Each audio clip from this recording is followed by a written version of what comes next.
بسم اللہ الرحمن الرحیم۔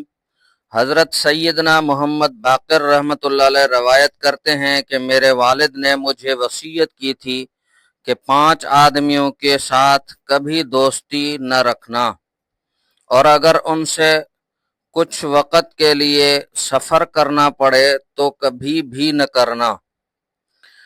میں نے عرض کیا کون سے؟ فرمایا کہ پہلا فاسق آدمی، اس کے ساتھ اس لیے دوستی نہ کرنا کہ وہ تم کو ایک لقمے بلکہ اس سے کم میں بھی بیچ دے گا۔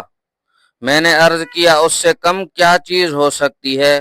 فرمایا ایک لقمے کی طمع کی جائے اور وہ بھی نہ ملے۔ میں نے پوچھا دوسرا؟ فرمایا کہ بخیل، وہ اس چیز کو جس کی تم کو زیادہ ضرورت ہوگی وہ تم سے علیحدہ کر دے گا۔ میں نے پوچھا تیسرا کون؟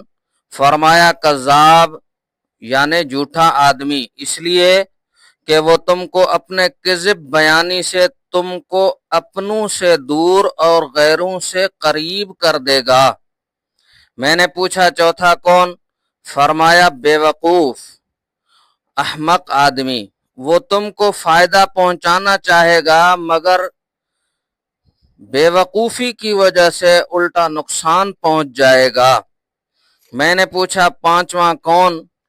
فرمانے لگے کہ رشتہ داروں سے قطع تعلقی کرنے والا، اس لیے کہ قرآن پاک میں 3 جگہوں پر اللہ رب العزت نے اس کو ملعون فرمایا ہے، یعنی لعنت کی ہے۔